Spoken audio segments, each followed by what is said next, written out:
You're, dude. See, you gotta have the the KFC lore to know how to play this game. And getting lost in the light last time, I didn't know that killed you. So I'm glad I haven't fully leaned into that aspect of Kentucky Fried Chicken. But now we are going to figure out more. What am I talking about? Looks like things are getting pretty fresh around here. Does someone have a crush on Colonel Sanders? Me! No. I need some water. Hold on, chapstick, something. I think we're gonna kiss soon. Either way, maybe it'd be best if you took it slow with this new boy, like I am with Colonel Sanders. You and Colonel Sanders? Is this a game for women? Nah. Welcome back. We're back with some more I Love You, Colonel Sanders, a finger-licking good dating simulator. I don't know who we're gonna date, because it's not Miriam, because it's our best friend, but I'm trying to get in Colonel Sanders' bucket, you know what I mean? So, we back in the cafeteria. We died last time, apparently, because we, didn't, try and focus on the flavors. We just went deeper into, the void, I guess. It was insane. So now we're back here, with the voices and everything. Enjoy. You look around and notice that every other student has a pen and paper and is scribbling notes as fast as they can. I'm trying to get past this part quick because we already kind of did this at the very last part of it. I might just cut all this and just go to before I died. You take one piece of fried chicken out of his bucket and sink your teeth into it. It's amazing. Okay, this is where we died last time. Tasting Colonel Sanders' food, you transport you into another dimension. See, don't swim towards the light. I should have known that makes you just literally die. Alone with your taste buds, gripping a drumstick in your hand, you float weightlessly.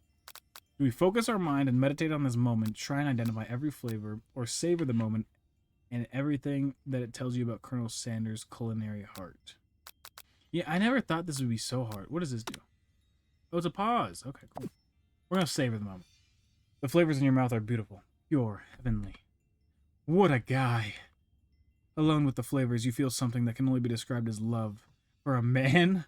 For a flavor? Are they the same? After tasting his food, you try to get some one-on-one time with the Colonel. You approach Colonel Sanders. Colonel Sanders smiles ever so softly as you approach. He stops what he's doing and allows you to break the silence. Colonel, I wondered if I could talk to you for a second. Anything for a fellow chef. What exactly was on that chicken? Ha ha ha! How bold of you to come out and ask. Where did that come from? It's an idea I had for a new combination of flavors that will make my fortune and establish my legacy for all time as I open a chain of highly successful fried chicken restaurants. No big deal. It's just you and me here talking. I can keep a secret. In fact, I've got some of my own I'd be willing to trade. What's the rush? The semester's only getting started. We've got 2 more whole days to get to know each other. That's a good point. What is... Okay. He's clearly not going to give it up easily. But it doesn't hurt to be persistent. Dude, I can't read! Deidre-san. You know what they say about secrets, Colonel. Shouldn't learning be fun? Aww. You've got moxie, I'll give you that. Why am I giving... Shouldn't I give him some kind of southern accent? It's too late now. Colonel Sanders looks both ways to make sure you're truly alone, and then leans in. You can feel his warm breath as he whispers. Just one ingredient, but you can't tell. I use... What can't I know? It's something my great-grandmother taught me.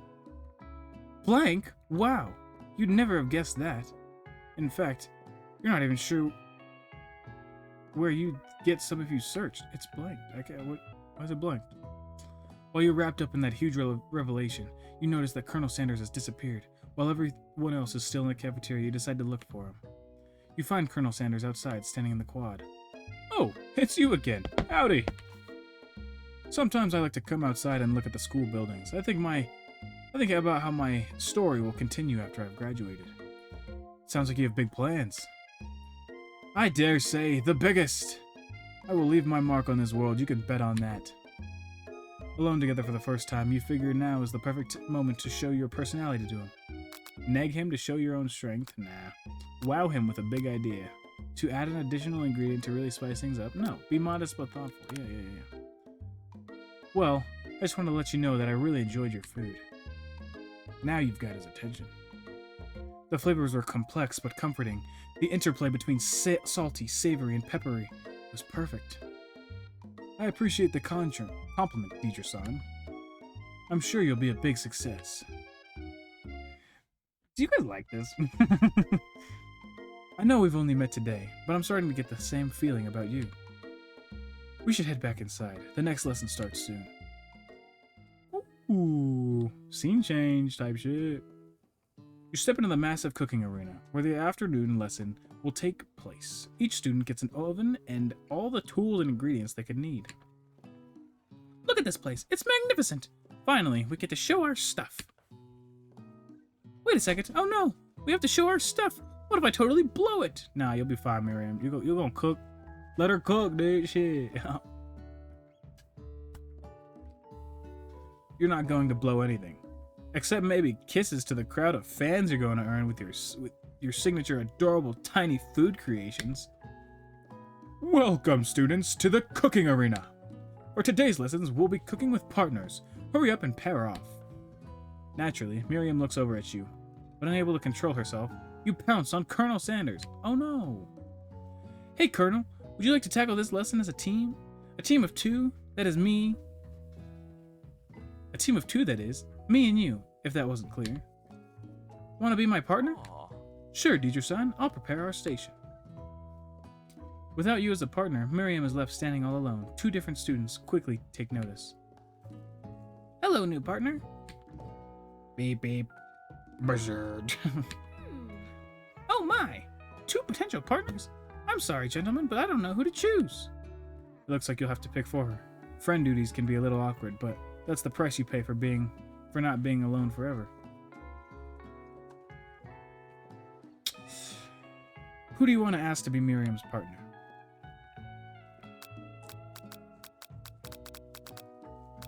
I feel like Clank knows his way around a oven.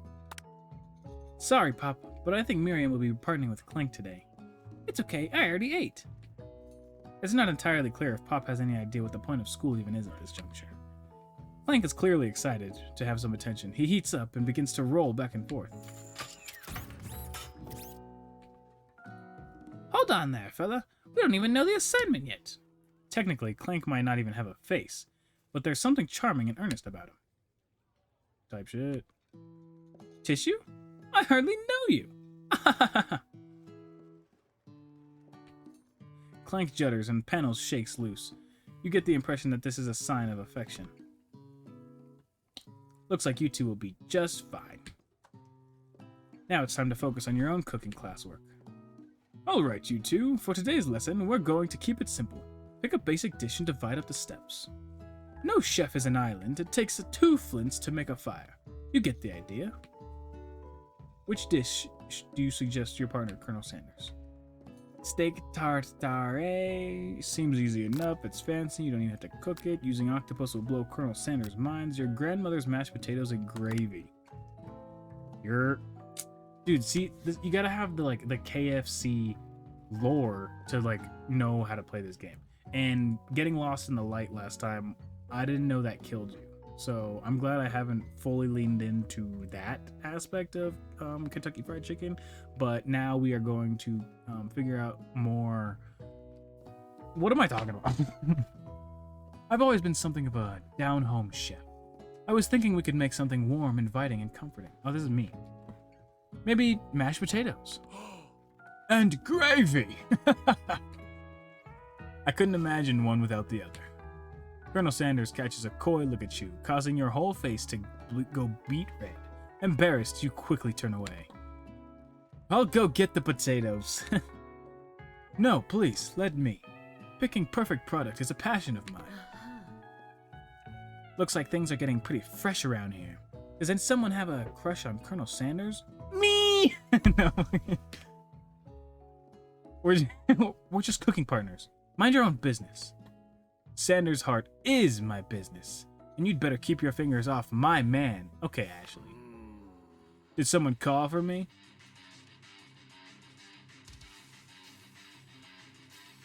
Okay. No. Geez, Van Van. While I'm over here crushing Deidre-san's dreams, you're supposed to be taking care of our classwork. That was the deal, remember? Colonel Sanders returns. What's up with the music, though? Arms full of peeled potatoes, he tossed them into the boiling water and turns his attention to you and your old friend. What is going on right now? Oh, howdy there, Ashley. Van Van. Are we working in a quartet instead of a duet now? Actually, no. It looked like Dietrichson was struggling, so we offered to give them a hand. You know how it is. These young amateur chefs need a lot of mentoring. I was going to say, Colonel Sanders, maybe I could also teach you a thing or two about fancy food. Maybe one day you might be able to get up to my level. Ha! Doubt it. Don't be rude, Van Van. Personally, I have no doubts whatsoever about Colonel Sanders' ability to concoct creations worthy of admiration. After all, your fried chicken was quite spectacular. But, Colonel, if you ask me, I might make a better partner for you than this thing that has positioned itself at your station. I'm about to turn the music off. Don't you feel deep down that we can cast complementary shadows? We fit together like a thigh on a drumstick? It makes sense. Nothing about this makes any sense. But one thing is clear, she's coming for Colonel if you don't watch out. Ashley is really going at you hard. And you need to ask for some backup here, before things get ugly. Turn to Colonel Sanders. Hunk of hunks in your time of need. Turn to Miriam, your forever bestie who always has your back.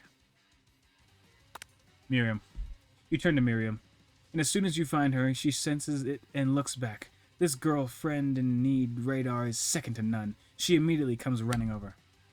Is somebody threatening my friend? I will destroy them! Did I change your voice? I actually think Ashley and Van Van were just leaving. Leaving you in the dust. Vis-a-vis my skills as a chef, perhaps. But stepping away from this competition, you are sorely mistaken. Miriam, you are a loyal friend, but Dietrichson is my partner for today's activity. You look for Sprinkles in hopes that he might step in, but he's nowhere to be found. Darn those cute corgis in their short but sturdy stature. You look down at your station and realize that in the tension of the moment, your hands have been cooking on autopilot. Distracted by the drama, you've already crushed the boiled potatoes into a perfectly creamy mashed texture, with plenty of butter and cream for flavor. It's as if your natural passion guided you through the steps you know so well while your attention was elsewhere. I just know what to do. I know just what to do, is that what he said? Colonel Sanders extends his hand. He's holding a beautiful white porcelain gravy boat, out of which pours a smooth brown gravy, smothering your nearly finished potato dish. Gravy flows down the mound of mashed potatoes. The results look spectacular. Granny would be proud. Colonel Sanders holds a spork out to you. You reach out and grab a hold of it, but he doesn't immediately let go. The two of you stand holding the same spork. For that small moment, all of the madness and pressure in this crazy world stops. Am I in love? Your eyes lock. The moment is electric. Time stands still. If you love something, set it free. I need some water. Hold on, chapstick, something. I think we're gonna kiss soon. Together, you dig the utensil into the mashed potatoes and lift the heaping sporkful up. When you see Ashley with a sinister look, you know she's plotting against you with Colonel Sanders. And then, filled with rage and without thinking, you fling the sporkful of mashed potatoes right into Ashley's stupid, beautiful face. Van Van, do something! Do something! Scooping a fingerful, Van Van tastes the dipping mashed potatoes in gravy and realizes that it's delicious. Horrified by this revelation, he slinks away. Will he ever be able to cook something with so much love and integrity? Oh, I'm in trouble. Hold on right there, Dietrich-san. We do not waste food in the broom cooking arena. Colonel Sanders, I expect better from you. If you throw one more spoonful, you'd both better be prepared to eat it from wherever it lands. Can I has potatoes face? Van Van rushes back over, a covered dish in his hand. Mashed potatoes with gravy. Pathetic! In just 2 minutes, I've prepared a full meal. Gaze upon my specialty, braised tentacle of octopus in my silky saltwater sauce, plated on a battle axe forged by my supreme chef's ancestor. Damn, Van Van. You've ignored me for too long. Oh, hold on. You've ignored me for too long. That ends now. It is I. who will have first bite, then you will look on with envy. I feel like I keep changing his voice. The interrupting student rushes at Van Van and swipes a bite of his signature dish right off the plate. No, I don't. Something about this dish doesn't strike my nose quite right. I skipped it. Too late, it has been eaten. I think I left something in the oven. I don't feel so good.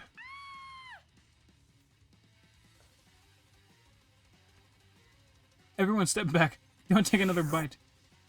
When you look back at the plate, the rest is gone. You notice the tip of the tentacle being slurped up in Pop's mouth. Pop winces for just a moment, then is almost immediately back to his obvious self. Oopsie. Tastes like poison. The entire class is gathered to watch Pop's final moments. Shock has frozen the whole crowd. They are motionless as statues. The class bell rings, disrupting the moment and snapping everyone back to reality. It would appear that Pop's enthusiasm for trying new things, despite obvious danger, has inoculated him against poisons of all kinds. Oh, I'm not sure the professors make enough money. Hello? I just turned into a ghost over here. He just died. Seeing that you're shaken up by that really annoying student and all his nonsense, Colonel Sanders approaches you. I'm sorry you had to go through that. Please, let me walk you home. What? Like, for real? Oh, come on. I'm just making everybody's voice deeper. You follow Colonel Sanders out of the room. At night, the school building has taken on another vibe entirely. It's dark and more than a little spooky. Colonel Sanders stands in the quads, neon glow, and speaks softly. Those mashed potatoes you made in class today. Before you go on, I want you to know, they're not a great representation of my skills. I didn't even realize I was making them. They were amazing. Tasting them, it reminded me why I became so passionate about food to begin with. Colonel Sanders is getting choked up. Cooking is obviously important to him, in a way that you find inspiring. It's been another 20 minutes and I've just been flying through the bro. He has my heart. He has my heart. Now might be the perfect time to tell him I'm developing feelings for him. Colonel Sanders? Wait. Yes, Deidre-san? There's something I need to tell you. Hold it right there. There's something I need to tell you first. Oh, geez. You see, I was just a boy. I had a dream that one day I'd be the greatest chef in the world I've ever seen. And every day since, I've been working toward that dream, day and night. Never stopping, never resting. Also lifting a lot of weights. Like so many weights. We should follow our dreams with all our hearts. That our souls may grant them like wishes floating on a shooting star. Hey! No, you... Super Saiyan? Shut up! I'm the one here to say inspirational stuff and be the star of the story. You just combed it back like that? Are you forgetting that your cooking literally killed a guy? You can't prove that. I also saw you kill that guy. What was his name? Somewhere in the distance you hear a long, sad sigh. Forget him. We're talking about me. Me! I'm the hero. Spork Monster. The Spork Monster is here to fight a hero. I think I left my fridge door open. Later, nerds. I look like that. Like, I'm talking about the Spork guy, because he kind of like... He looked yummy. Nom. How dare you threaten me as if I was letting go down my guard and connecting with another chef on an emotional level. Be afraid, be very afraid of me because I'm a monster, see? Is he rhyming on purpose or is that just a coincidence? But before you can discuss syntax any further, I actually learned what syntax means. Caden told me about it the other day. I was like, actually it was a while ago, but like, consider me a genius. It's a turn-based fight sequence. Oh, what will you do? Attack! You decide to go on the attack. I'm gonna eat him. Which attack will you use? Cook with love. Cook with love does what? Oh. It just got real. That attack really upset Spork Monster. Spork Monster goes on the attack. They spit hot gravy at you. You take 1 damage. You decide to go on the attack. It worked last time, right? Cook with love. Does 1 damage. He won't forget this. Is really feeling threatened by your attack. Focuses their mashed mind and draws in energy from Mother Earth itself. They grow larger and more intimidating. How do you respond? Defend. Which defense will you use? Trepidation. You hold your head between your hands and mutter, "This is not happening. This is not happening." Spork Monster is no quitter. Buffed up and ready to rumble, they go on the attack once again. Uses UT2 Utility Tensile. You take 2 damage from the attack. If you take much more damage, you're not going to survive this battle.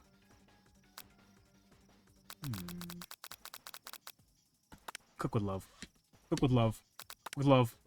There's 1 damage. There's oozing cheese sauce on the lawn of the quad. I wonder who is going to clean that up. Feeling vulnerable, Spork Monster prepares for his ultimate attack. Rounded Edge. Vile villain! Your reign of terror stops here. Colonel Sanders summons the energy of 1,000 chickens? Hot Pie Power Pinch! Hot Pie Power Pinch does 10 damage! Spork Monster is defeated. Let's go. You saved me. An injured Spork Monster spews steam into the night. Forget mercy. Finish him. Spare this wretched beast. You manage to tamp down your disgust of the sight of the gnarly beast long enough to realize that he is a living creature with a pure soul who deserves your pity, not your wrath. Be gone, beast. And don't you dare come back for a follow-up encounter tomorrow. I won't forget this, and I certainly won't be back like you said. The Spork Monster scuttles off into the night. The defeated monster left behind a special item. It appears to be a cookbook, but upon a closer inspection, it's so much more. It's a book of magic spells with a golden chicken on the cover. You open the cover to find a library card tucked inside. The last name to have signed it is Borko. Borko. That name sounds strangely familiar. Your blood is pumping as you stand in the quiet of the night, holding the mysterious book in your hands. As you come down from your battled bloods, you realize that your final attack has left you completely depleted. The world around you begins to fade away. Without any energy to keep your eyes open, darkness overtakes you. The image of Colonel Sanders flashes before your eyes as you fall asleep. He must have helped you get home. In your tired state, you don't know if you could have made it without him. What a guy. You want to thank him, but you don't have the strength to utter a single word. You feel the covers being pulled over you as you are tucked in tightly. Good night, my Colonel. In your dreams, I'm not going to go to the light, bro. In your dreams, you're together with Colonel Sanders. For some reason, Sprinkles is also there, instructing your love. Dreams are weird. Zzz, Sprinkle. The ghost! You awake on day 2 and attempt to process the visions you had. Were they memories or premonitions? And then there was a secret ingredient that the Colonel Sanders went ahead and told you outright. Not much of a secret, huh? It's probably just because he already trusts you so much. Sure, that makes sense. We'll go with that. You meet up with your bestie in front of the school. Before you can tell her about their encounter with the Spork Monster, she launches into a story of her own. Okay, I know this might sound a little strange, but I think I might be, I think I might like Clank. Like him? Like? I know, it sounds like it's moving too fast, but there's something about him. I like him. Like him. We got to talking after class, and he's actually a totally sweet guy. Not only that, he's really smart. He told me all kinds of stories about Colonel Sanders. Did you know that Colonel Sanders was the most popular kid in high school? No, but that does make complete sense. Yeah, he was so popular that he was voted prom king at a school he didn't even go to, and he also was also the convertible that he himself rode in at the front of the homecoming parade. Jesus, can I read at all? I'm thinking maybe something got lost in the pressure cooker Jesus Christ. I'm thinking maybe something got lost in pressure cooker language translation there. Either way, maybe it'd be best if you took it slow with this new boy, like I am with Colonel Sanders. You and Colonel Sanders? Is this a game for women? Nah. You and Colonel Sanders? The coolest guy in school? The most famous student to ever attend University of Cooking School Academy for Learning? You're a thing now? We definitely connected yesterday. Okay. Okay. Sure you did. You're great. Why wouldn't he be into you? I guess. Laughing at the implication that you and Colonel Sanders might be a thing is definitely not cool. You are great. You have an idea how to prove that your love is real. Well, if he's not into me, why did he tell me one of his secret ingredients? Your bestie's eyes light up. A secret ingredient? Yeah, I just said that. A secret ingredient. Is there a dramatic echo in here? Miriam checks to see that you're alone before continuing. So this summer, while I was on vacation with my family, a lovely man approached me in the botanical garden where I was wandering. This can't be good. He told me all about his passion for spices. Secret spices. The man even gave me some to show what he meant. He said it was a powder created from super duper rare dried flower petals, and that if I did him a big favor, I could have some of my own. Please, Miriam, don't tell me. So I filled my suitcase with them and brought them home. He was so nice, he even met me at the gate when I arrived. Later, I cooked with them. A very strange feeling came over me, and the flavor was unlike anything I'd ever tasted. I think you're being very liberal with the meanings of spices here. Whatever. Anyhow, we both share an interest in cooking, so we've stayed in touch, like pen pals. I bet he would love to know more about new spices. Well, I'm definitely not supposed to share Colonel Sanders' secret recipe, and besides, I only know the one ingredient, so I doubt it'd be much use to anyone. Cough, flibber, cough. What the fuck? Please, please, please! It would mean the world to me. No one has to know it came from you, from Colonel Sanders. Dude, I am having so many revelations playing this game. Not even revelations, just being what am I doing? What do you think? Should you protect Colonel Sanders' secret or share it with your bestie? Tell you the secret ingredient. Make up a fake ingredient. You quickly think of a fake ingredient name. I don't know. How about it was Eye of Newt? I know it sounds like some kind of witch's potion, but what can you do? Eye of Newt. Wow. Her eyes light up imagining such a thing, and you figure you've satisfied her curiosity as she'll move on. However, she immediately turns around and does some thumb eyeing on her phone that you can't quite see. That's probably not good. Before you can ask her to confirm she was definitely not texting secrets to other people, you're interrupted. A wind rushes in. Cherry blossom petals fill the air. It's the Colonel. Dude, It's Colonel Sanders. He's arriving at school on a horse? Run to him, stand back and admire his majestic glory. Yes. I don't want to scare the horse. Dude, I got too excited. I didn't even read it. Colonel Sanders' horse is truly a thing of beauty. Without ever acknowledging that he's being watched, he does a short horse dance before dismounting with a flourish. He then slaps the beautiful creature gently on its rear, sending it running free into the countryside. His horse is just gone? You are struck by the sight of him, that you lose the ability to speak coherently. Oh, I didn't realize anyone was watching. Don't worry, he knows his way home. Oh, okay. I'm just okay with it. You attempt to compliment Colonel Sanders, but the words don't come out exactly right. What a horseful beaut you have. What a horseful beaut you have. Dang it, that's what I just said. Being a good friend, Miri attempts to cover for you. Oh, Dietrich-san. Just gets really nervous around people they like. What? That is not helping. Why does he look like that? Why does he look like that? Don't be weird. They got food poisoning and were up all night. It was gruesome. You should have seen it. She gives you a wink and a smile as if to say, situation handled. Can't blame a girl for trying. And with that, Colonel Sanders disappears into the school, leaving you and Miriam to follow. When you enter the classroom, you see your two rivals, Ashley and Van Van, are doing something bad. By the way they're hiding, you know it must be really bad. Are they putting a thumbtack on the dog's seat, bro? Counterfeiting recipes bad. Experimenting with restricted ingredients bad. Summoning a demon bad. I don't put it past them. I feel like they would do that. You try and get a peek over Van Van's hulking shoulder. But he sees you coming. Whoa there, little one. No, hold on. Whoa there, little one. I'm not sure you're ready to handle this. Why don't you make like a bee And mind your own wax, honey. Okay, cook. Tell them to stop acting immature, act like you're not interested in them, but really try and get a closer look. Grow up. You immediately dress the rivals down for their immature behaviors. Culinary school is to be respected. This kind of nonsense is a waste of everyone's time. Now you've upset them. Super Saiyan. Oh, he like curls it up? Okay. Oh, and you're the emperor of cooking, are you? You make the rules?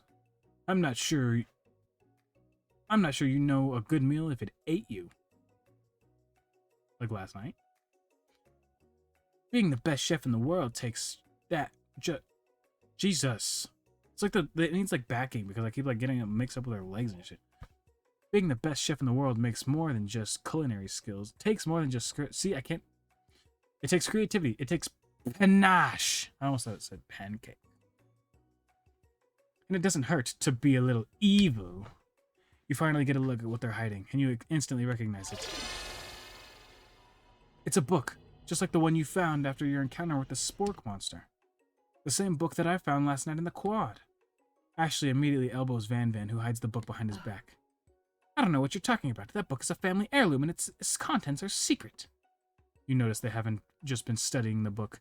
They've got Pop pinned to the wall, and they're tossing potato skins at him as he tries to catch them in his mouth. We're playing! Stupid. Before you can dig any further, you're interrupted by the arrival of more students. It's also time for class. Hey, babe. Clank must be running late. He's in such a hurry that he rolls right over Van Van's meaty foot. Ooh! Hey, watch it, you bucket of bolts! I need to take somebody to the airport, but why are they not here yet? that's why I'm doing this shit, bro. You watch how you talk to him. He didn't do anything. Bzz, womp. Who do you think you're talking to? I've never heard such language, not even from a stand mixer. Womp womp. No, your mother was a stand mixer. Where was it? Van Van jumps to attack Clank, but Clank shocks Van Van, sending him flying across the room. Protect me, Colonel Sanders. These crazed men are about to come to blows. I think it must be over me, but I'm not interested in either of them. Ashley's tone has completely changed in an instant. She bats her eyelashes at Colonel Sanders. Surely he must know that this is a ruse, right? Gentlemen, get a hold of yourselves. Save it for the arena at least. Or don't. Honestly, what do I care? I've got a lofty career aspirations to focus on. Maybe I can help you with your business plan. Just then, Sprinkles arrives to signal a true start of class today. He's panting, which doesn't seem that abnormal. He's a professor, but he's also a dog. Students, please take your seats. I apologize for my late arrival. I spent the morning chasing a car all around town, and my tiny legs were very, very tired. But I'm here now, and I hope you're ready to learn. Rub his furry dog belly, he loves it. After he catches his breath, Sprinkles regains control of the classroom. Without further ado, we'll review the global history of my favorite fowl, the chicken. You want to pay attention to the lesson. Truly, you do. Which is why, in 1776, at the signing of the Declaration of Independence, it was a chicken who first signed their name. But you can't help but daydream about Colonel Sanders, and you miss the most of the important parts. When you come to, Sprinkles is holding a tray of food in front of you. Well, Deidre-san? Naturally, this appears to you to be a sample platter. Which item do you want to sample? Dog biscuit, shimmering pepper, a glass of water. A brightly colored pepper stands out from the other items. It sparkles in a most eye-catching way, so naturally, you reach out, grab it, and eat it right away. However, your body is not prepared for the heat. Uh-oh. The pepper has triggered an intense spice hallucination. It feels like a forever as you trip through the universe. My friend. Ooh. This guy again. I'm here to give you an important message. Ooh. You must avenge my death and fulfill your destiny. All you must do is... I was saying, to fulfill your destiny, all you must do is... Sorry, I think I've got something spiced and stuck in my throat. It's fine. I'll work through. To fulfill the prophecy, you must... You feel yourself begin to regain consciousness. Oh man, look, I'm playing. I love you, Colonel Sanders. A finger looking good dating simulator. Oh, fuck yeah. Dude, look at it. Right? Oh man, you come to and find everyone staring at you. The pepper tastes like the last kind of on its earth, and now it's gone forever. Oh, you think to yourself, I must pray. I pay better attention.